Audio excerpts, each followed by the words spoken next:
Bueno, ¿cómo están? Mi nombre es Luis García, yo soy el profesor adjunto de la Cátedra Concepciones Filosóficas y este video tiene el objetivo de acompañarles en la lectura del texto de Marx, El trabajo alienado, que nosotros le dimos en esta edición argentina de Coligüe Clásica. El texto de Marx aparece en el marco, en el contexto de la unidad 3. A Marx corresponde la guía 8, pero tenemos que tener en cuenta su pertenencia a esta unidad porque después de ver el problema de la racionalidad moderna planteado a través de Kant, lo que vemos en la unidad 3 son formas alternativas de pensar esa racionalidad, teniendo en cuenta problemas que la racionalidad hegemónica moderna tiende a descuidar. El problema de la dominación colonial lo vemos a través de los planteos de Boaventura de Sousa Santos. Los problemas de la dominación de género lo vemos a través de los planteos de Donna Haraway. Y con Marx vemos la formulación modélica, seminal, más influyente de un tipo de racionalidad, un tipo de crítica que sea permeable a los problemas de la dominación de clase, ¿sí? Marx es un autor que ustedes van a ver en otras materias, seguramente desde otras perspectivas, porque es un clásico de nuestra modernidad. Entonces, para sociología va a ser importante, seguramente quizás ya lo están viendo, para economía lo será también, etcétera, etcétera. Nosotros en esta materia lo que vemos son, precisamente en concepciones filosóficas, vemos los supuestos filosóficos del planteo crítico de Marx, y para ello les proponemos un texto del joven Marx, un texto que él produce cuando tenía apenas 26 años, en 1844, en París, un texto que de hecho él ni siquiera llegó a preparar para ser publicado, sino que se publicó recién en 1932, póstumamente. Y sin embargo es un texto en donde ya están planteados de manera seminal el conjunto de parámetros de lo que en su versión madura en El Capital va a ser su crítica de la economía política. Yo siempre insisto que no deben olvidar que el subtítulo del Capital, de su obra magna, el subtítulo del Capital es Crítica de la economía política. De manera que ustedes pueden ver la importancia fundamental que Marx le dio a la crítica de una ciencia moderna que para él era insuficiente e inadecuada para abordar el problema fundamental de la cuestión social en la modernidad, ¿sí? La economía política es insuficiente, es inadecuada, porque ella parte de algo que debería ser explicado. Ella involucra un modelo de racionalidad que no está a la altura de los desafíos de la modernidad capitalista. El concepto central de este trabajo es el concepto de alienación. Ustedes tienen alienación o enajenación, son dos traducciones del mismo término alemán, estamos hablando de lo mismo, que es un concepto que de alguna manera anticipa conceptos centrales, fundamentales de Marx maduro, en particular de esa noción que está en el primer tomo del Capital, que es la noción del fetichismo de la mercancía, que lo que plantea es la importancia de darnos cuenta que ciertas formas de comprender el mundo nos llevan a una inversión de los términos, que legitima formas de dominación, de objetivación de los seres humanos, por lo tanto de negación de su libertad, de su humanidad. El fetichismo de la mercancía en El Capital lo que plantea es que las cosas se transforman en sujetos, las mercancías se transforman en sujetos porque son los verdaderos agentes del proceso económico, pareciera ser, mientras que los sujetos, los hombres trabajadores, se transforman en objetos, ¿sí?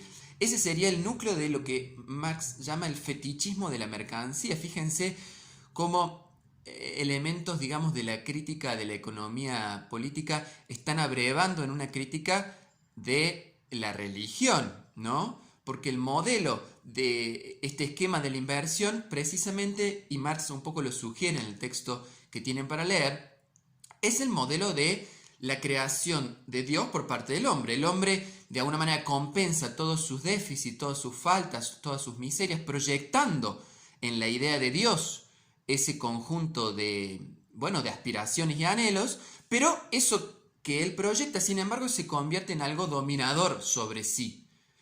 Aquello que él crea termina dominándolo.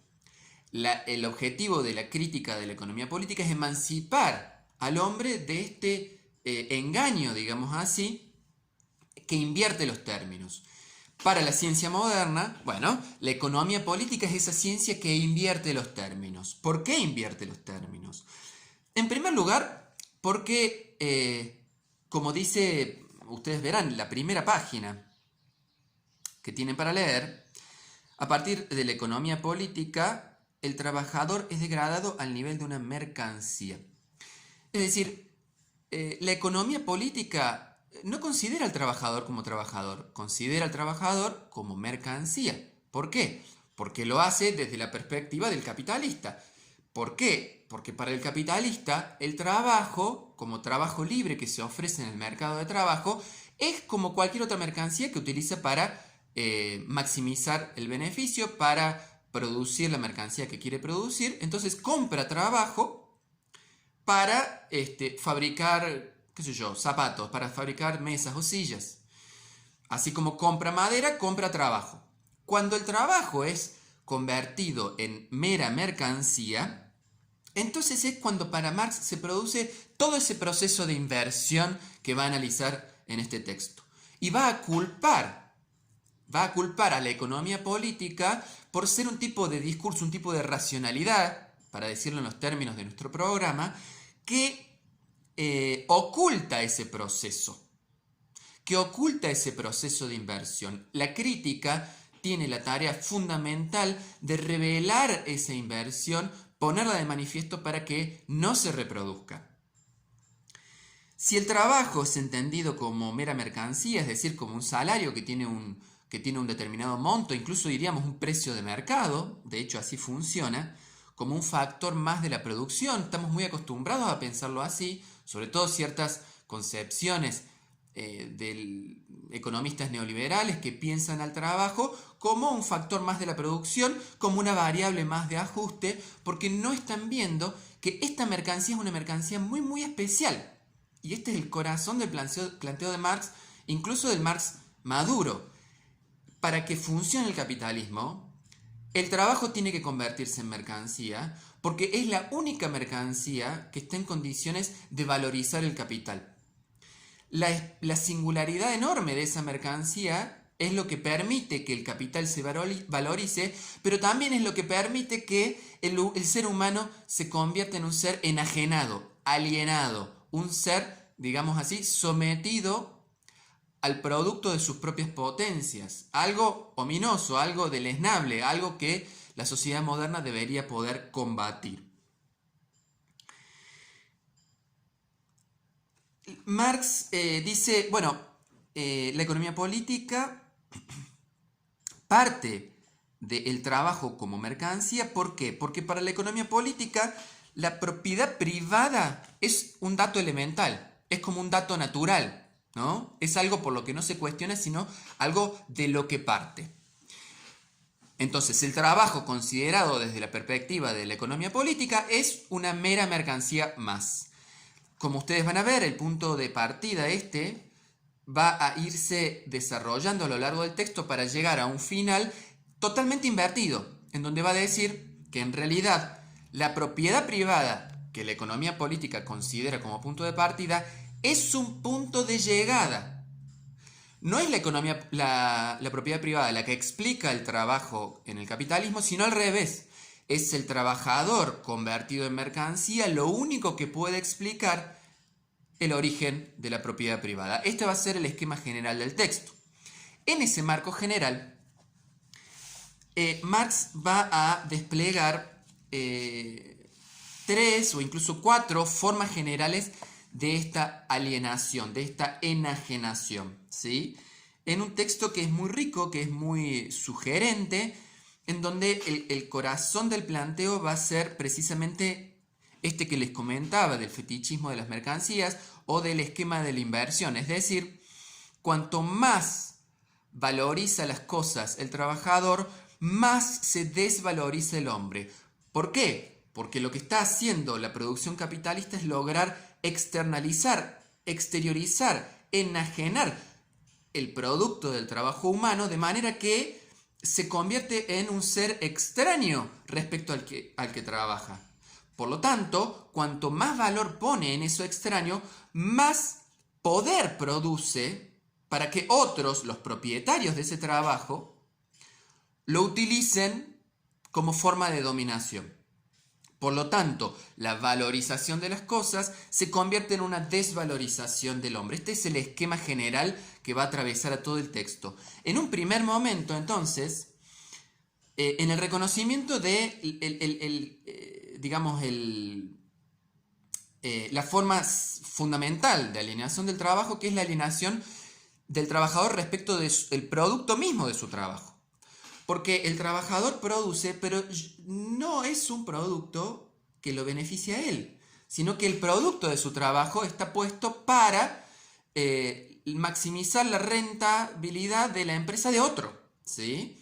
El trabajador produce algo que no le pertenece y el producto de su trabajo le es sustraído. Y en vez de, volver sobre sí, lo que sucede es que le es sustraído y solo se le devuelve una parte de ese trabajo bajo la forma de salario.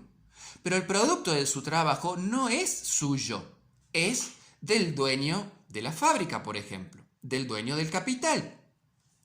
Este esquema ya está anticipado, así como recién hablé de la alienación anticipando la noción de fetichismo de la mercancía, la alienación anticipa también el concepto de plusvalía, porque la plusvalía es precisamente la diferencia de valor que hay entre todo el producto del trabajo de un día del trabajador y el salario, que siempre es menor, que se le paga por ese día de trabajo, día o mes o lo que fuera.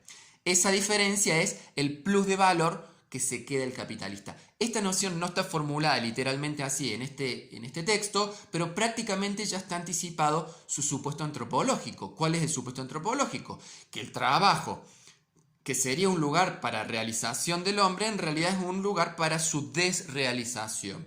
¿Por qué? Porque aquello que produce no es algo en donde el hombre se pueda ver reflejado y se pueda ver realizado, sino que le es sustraído, ¿sí? Y el salario funciona como una suerte de sustitución de eso que se le extrae, pero que nunca restituye, el producto de trabajo que le es enteramente ajeno.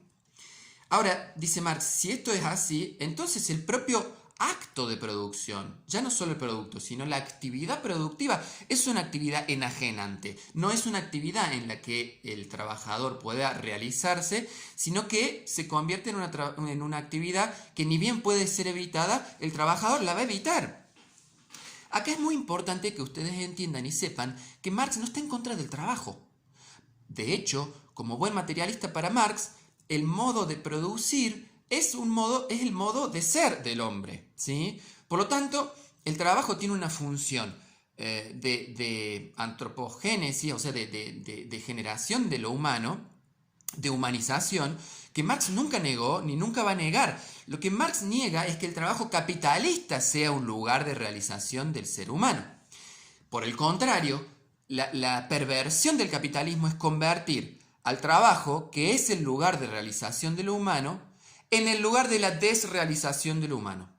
¿Se entiende? Por lo tanto, si el trabajo es el lugar de la alienación, la actividad productiva va a ser una actividad alienante. Acá siempre ponemos el ejemplo de la película de Chaplin, ¿no? Tiempos modernos, en donde el trabajador se convierte en una parte de la máquina y el proceso de trabajo se convierte en un proceso de enajenación del ser humano, en donde a través de movimientos inhumanos, maquínicos, Chaplin representa muy bien esta segunda forma de alienación, en donde ya no el producto, sino la propia actividad productiva resulta enajenante, unilateral, el hombre no se realiza, sino que se atonta en el trabajo. Piensen en una jornada en un call center. Piensen, si quieren, otra película, en esa famosa película que es Charlie y la fábrica de chocolate, en donde el papá de Charlie lo único que hacía en la fábrica era chequear que las tapitas de los dentífricos, de los pomos de dentífrico estén bien. Un trabajo así no es un trabajo en donde la plenitud del ser humano se realice, sino que por el contrario, esa plenitud se atrofia. Dice Marx, por lo tanto, el ser humano solo se encuentra a sí mismo por fuera del trabajo. Pero ¿qué pasa? Fuera del trabajo, y acá hay una especie de antecedente de la crítica del tiempo libre y de la cultura, de la industria cultural, Marx dice, en realidad, fuera del trabajo, ¿qué es lo que hace el hombre? Solamente come, descansa y se reproduce. Por lo tanto, esas actividades animales terminan siendo el lugar en donde el hombre descansa de algo que resulta totalmente alienante, que es el trabajo. Y en realidad no se realiza ni en el trabajo ni por fuera del trabajo. En el trabajo se embrutece, fuera del trabajo solamente puede hacer sus actividades animales. Entonces, es un estado general de alienación. No se confundan, porque algunas veces ustedes creen que Marx dice, que fuera del trabajo el hombre se realiza. No, la crítica de Marx es más radical. Aún fuera del trabajo, desde el momento en el que el trabajo es trabajo alienado, fuera del trabajo el hombre no hace más que reproducir su ser animal. Todo esto redunda en la tercera y más importante forma de alienación, que es la alienación respecto de nuestro ser genérico. Para que ustedes entiendan, el ser genérico para Marx es algo así como la esencia del hombre. La esencia humana es la capacidad de producir de una manera libre y universal, ¿no? El ser humano debería realizarse en la producción a través del trabajo, y el trabajo es unilateral y es de otro, ¿no? Por lo tanto, el trabajo, que debería ser el proceso en donde el hombre realiza su esencia universal y libre, termina siendo el lugar y el proceso en donde el hombre se atrofia y produce para otros, el lugar de su no realización. Por lo tanto, ese lugar de mediación entre el hombre y la naturaleza, ese lugar en donde el hombre encuentra su propia naturaleza, que a diferencia de la naturaleza de otros animales, implica esa capacidad de producir de manera consciente y voluntaria, de manera universal, ¿no? Una abeja puede producir muy bien su panal, pero no puede producir más que un panal. El ser humano, en cambio, puede reproducir, dice Marx, toda la naturaleza, puede producir según los cánones de la belleza, puede producir de una manera universal y libre. Eso es lo que debería poder hacer el hombre desde una perspectiva materialista. El hombre libre desde una perspectiva materialista es un hombre que puede producir conforme reglas universales y libres. Eso es lo que no puede hacer el ser humano en el contexto del capitalismo, y por lo tanto, dice Marx, el capitalismo aliena, enajena al ser humano de su propia esencia, de su propio ser genérico. Y es por eso que él deriva una última y cuarta forma de alienación, que es que si el hombre se ve sustraído de su propia esencia, por lo tanto el hombre se ve también alienado respecto de los otros hombres. Piensen en el capitalismo. Los otros hombres, para el capitalismo, solamente pueden funcionar como instancias de la competencia. Por lo tanto, el hombre se enajena de su producto, el hombre se enajena de su propio proceso de trabajo, el hombre se enajena de su esencia humana, el hombre se enajena respecto de los otros seres humanos.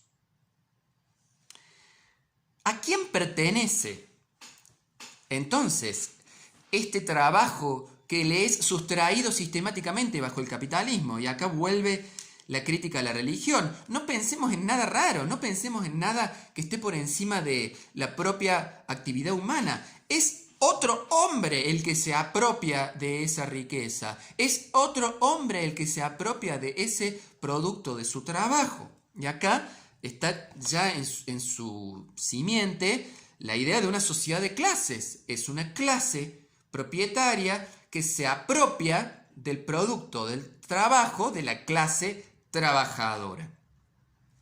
Por lo tanto, dice Marx, llegamos a la inversión de la visión de esa ciencia económica moderna que se llama economía política. ¿Por qué? Porque ya no estamos dispuestos a afirmar que el trabajo, la producción bajo el capitalismo, se explican gracias a la propiedad privada. No, dice Marx, no, de ninguna manera. Por el contrario, es la propiedad privada la que solo puede ser explicada como consecuencia de la acción, que podríamos llamar, no lo dice así literalmente Marx, pero la acción política de alienación del trabajo que unos hombres efectúan sobre otros hombres. Por lo tanto, tenemos que desnaturalizar los supuestos fundamentales de la economía política y plantear que la propiedad privada, como dice Marx muy claramente, es el producto, el resultado, la consecuencia del trabajo enajenado, de la relación externa del trabajador con la naturaleza y consigo mismo. Fíjense la analogía que hace con la religión. Cuando la propiedad privada aparece como razón, como causa del trabajo enajenado, es en realidad una consecuencia de él, del trabajo enajenado. Así como los dioses no son la causa, sino el efecto del extravío del entendimiento humano. ¿Se ve? Por lo tanto, dice Marx, como consecuencia, las dos consecuencias fundamentales que él un poco va a plantear es, en primer lugar, la contradicción fundamental de la economía política es la contradicción de partir de algo que en realidad es un punto de llegada. Debemos invertir el orden y poner, fíjense, poner al hombre, poner al ser humano en el centro, no la propiedad privada, al ser humano en el centro y mostrar cómo es un derivado de relaciones humanas esa propiedad privada. En primer lugar está esa relación humana de sustracción, de alienación, de enajenación del trabajo de unos hombres por parte de otros hombres. Esa es la primera conclusión. Y bien, si entonces, dice Marx, la propiedad privada es reconocida por los movimientos socialistas que en ese siglo XIX empezaban a emerger, entonces, si la propiedad privada es el problema de la sociedad capitalista, y la propiedad privada es un derivado del trabajo alienado, por lo tanto, abordar el problema del trabajo alienado sería una manera de abordar el problema de esta sociedad de propiedad privada, esta sociedad anclada en la propiedad privada. Por lo tanto, y acá viene la conclusión política fundamental, emancipar a los trabajadores de la alienación va a tener como consecuencia emancipar a la sociedad de la propiedad privada. Y acá viene un teorema fundamental de todo el marxismo, de todo Marx, del principio al final, que es, por lo tanto, la emancipación de los trabajadores representa la emancipación de la humanidad toda. Esto es clave, porque en el concepto marxiano de revolución, la idea de la emancipación de los trabajadores nunca va a ser para Marx la emancipación de un sector de la sociedad, sino que la emancipación de los trabajadores para Marx implica la emancipación del conjunto de la sociedad respecto del capitalismo. Si nosotros reconocemos que el núcleo de los efectos negativos, por decir así, del capitalismo, si el pilar fundamental de la forma capitalista de producir es el trabajador en cuanto trabajador enajenado, por lo tanto, entonces debemos concluir que la liberación de ese trabajador de su propia enajenación no es la liberación solamente de los trabajadores, sino que es la destrucción de todo un orden capitalista. ¿Se entiende? Por lo tanto, está esa hermosa expresión con la que va ya terminando el texto que dice: la emancipación de la sociedad respecto de la propiedad privada, respecto de la condición servil, se expresa bajo la forma política de la emancipación de los trabajadores. No como si se tratara solo de la emancipación de estos, o sea, de los trabajadores, sino porque en la emancipación de los trabajadores está contenida la emancipación humana universal. Bien, terminamos entonces este acompañamiento del texto diciendo lo siguiente. Presten atención cómo el núcleo de la apuesta política de Marx, critiquemos al capitalismo, hagamos la revolución, rompamos con las cadenas del trabajo servil, etc., se asienta, chicos, chicas, tengan muy presente esto, se asienta en una crítica de la economía política. O sea, la racionalidad moderna con la que se abordan los problemas económicos es lo que para Marx está en el centro de la agenda.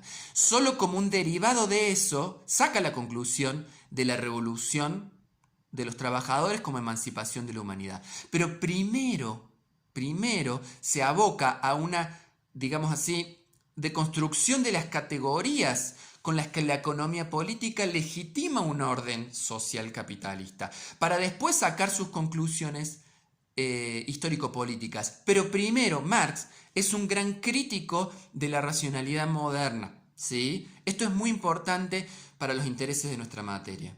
Entonces, en esta unidad 3, el objetivo es ese, que ustedes puedan ver cómo incluso una apuesta política tan influyente e importante como la de Marx tuvo en el corazón de su empresa no tanto una suerte de agitación política o una crítica moral de los capitalistas como seres codiciosos, sino una crítica epistemológica a un cierto orden de legitimación científica del capital. Por eso, el subtítulo del Capital es Crítica de la economía política. Es decir, hay una crítica a una ciencia antes que nada, como condición de una crítica política a un orden social. Espero que se haya entendido y que hayan entendido por qué este subsuelo antropológico de Marx es tan importante.